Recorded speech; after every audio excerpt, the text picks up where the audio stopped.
Shalom buat kita semua, selamat datang di video pembelajaran pendidikan agama Kristen dan Budi Pekerti SMA yang dibawakan oleh Ibu Henry Linda Simanjuntak. Shalom anak-anak Ibu, selamat pagi. Semoga anak-anak Ibu dalam keadaan bersukacita. Shalom Ibu Linda, selamat pagi Ibu. Shalom Ibu, selamat pagi Ibu Linda Simanjuntak. Topik materi kita pada hari ini, praktik demokrasi dan hak asasi manusia. Bahan Alkitab dari Bilangan 35 ayat 9 sampai 34 dan Matius 20 ayat 1 sampai 16. Indikator dari topik kita hari ini, yang pertama, mendiskusikan bagian Alkitab yang menulis tentang demokrasi dan hak asasi manusia.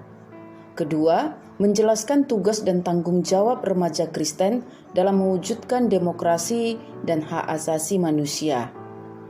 Terakhir, merancang dan melaksanakan kegiatan sebagai wujud kepedulian terhadap hak asasi manusia. Topik pembelajaran hari ini membimbing kamu untuk mempelajari fakta mengenai praktik demokrasi dan HAM di Indonesia. Ada banyak kenyataan yang harus dibuka dalam membahas mengenai praktik demokrasi dan HAM. Sebagai generasi muda, kamu perlu mengetahui secara transparan wajah demokrasi dan HAM di Indonesia, sehingga kamu tergerak untuk selalu menghargai dan melaksanakan demokrasi dan HAM. Dalam cara yang paling sederhana dimulai dari lingkungan keluarga dan sekolah, yaitu hidup dalam suasana damai, menghargai dan menghormati diri sendiri serta orang lain. Demokrasi dan hak asasi manusia di Indonesia.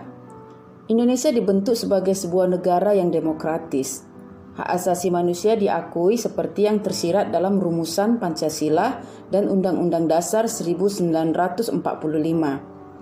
Namun sekedar pernyataan bahwa negara Indonesia yang terdiri atas dasar negara Pancasila dan dipandu oleh Undang-Undang Dasar 1945 tidak dengan sendirinya menjamin perwujudan hak asasi manusia.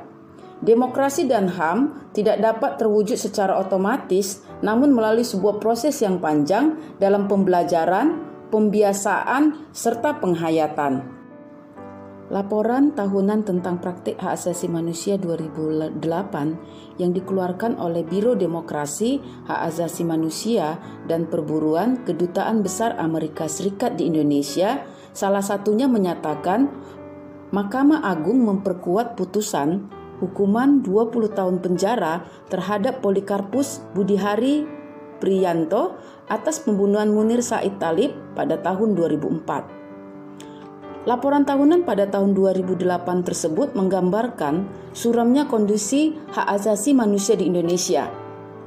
Kondisi tersebut nampaknya masih sama jika kita pelajari berita tahun 2014 tentang penegakan HAM di Indonesia memprihatinkan. Anak-anak ibu bisa searching di internet di hukumonline.com 10 Februari 2016.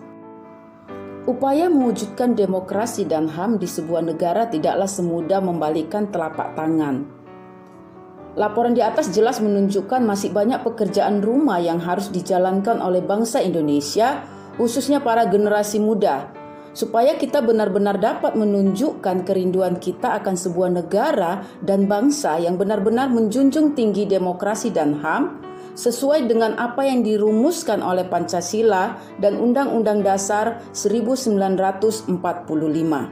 Ibu Linda Simanjuntak, mengapa hak asasi manusia penting bagi manusia sebagai pribadi maupun komunitas? Ibu Linda Simanjuntak, mengapa pelaksanaan hak asasi manusia tidak hanya tanggung jawab negara tetapi juga merupakan tanggung jawab warga negara?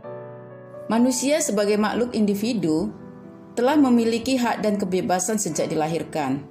Hak mendasar itu diberikan Tuhan bagi manusia sebagai makhluk mulia ciptaannya. Kebebasan atau kemerdekaan dibutuhkan manusia untuk menjalani hidupnya, bertumbuh dan berkembang, melakukan apa yang harus dilakukan supaya dapat memaknai hidup yang diberikan Tuhan. Namun, kemerdekaan atau kebebasan itu hendaknya dilakukan dalam tanggung jawab dan tidak merugikan ataupun merampas hak orang lain. Jadi, Negara melaksanakan fungsinya melindungi warganya dan hal itu dilakukan oleh dan melalui lembaga-lembaga yang dibentuk. Sebaliknya, warga negara pun melakukan kewajibannya sebagai warga negara dan anggota masyarakat. Kota perlindungan dalam Kitab Perjanjian Lama.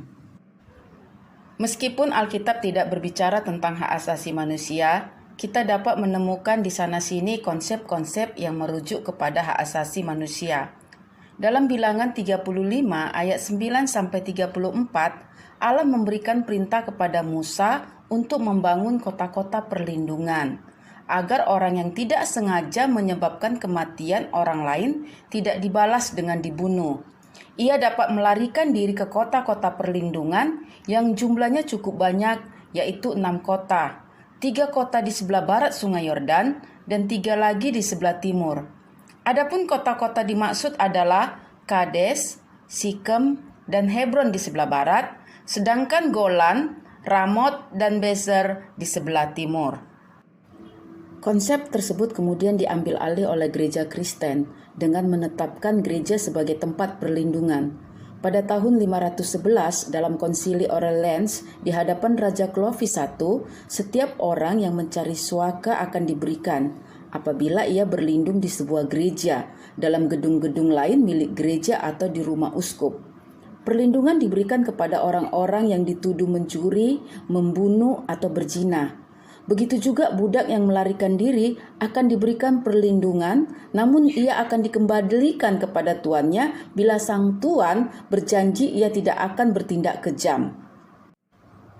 Sebagai seorang remaja Kristen, apa yang dapat kamu lakukan secara sederhana dalam rangka turut serta mewujudkan hak asasi manusia? Saya Ibu Linda, menghargai pendapat orang lain, saling menghormati antar umat beragama. Mengasihi sesama, tidak menganggap diri lebih istimewa daripada orang lain. Demikian Ibu Linda Simanjuntak. Kesimpulan materi kita hari ini, sebagai peserta didik SMA kelas 12, kamu dapat memberikan penilaian terhadap pelaksanaan hak asasi manusia di Indonesia. Sebagai remaja Kristen dan warga negara Indonesia, kamu mempunyai tugas dan tanggung jawab untuk memantau praktek-praktek hak asasi manusia di Indonesia. Berbicaralah, bertindak, dan berjuanglah demi hak asasi manusia. Karena semua itu adalah bagian dari tanggung jawab iman kita kepada Allah yang menginginkan agar kita semua hidup dalam damai dan sejahtera. Contoh paling sederhana adalah turut serta melaporkan tindakan pelanggaran hak asasi manusia yang dilakukan oleh seseorang. Sampai di sini pertemuan kita hari ini. Kiranya Roh Kudus menolong dan menguatkan anak-anak ibu untuk melakukannya di dalam kehidupan sehari-hari. Shalom, Tuhan Yesus memberkati kita semua. Terima kasih Ibu Linda Simanjuntak. Tuhan Yesus memberkati Ibu. Terima kasih Ibu. Tuhan Yesus memberkati Ibu Linda. Terima kasih sudah menonton video pembelajaran pendidikan agama Kristen dan Budi Pekerti SMA kelas 12 yang dibawakan oleh Ibu Henry Linda Simanjuntak. Semoga bermanfaat dan jadi berkat bagi kita semua. Jangan lupa like dan subscribe, juga share serta beri komentar yang positif.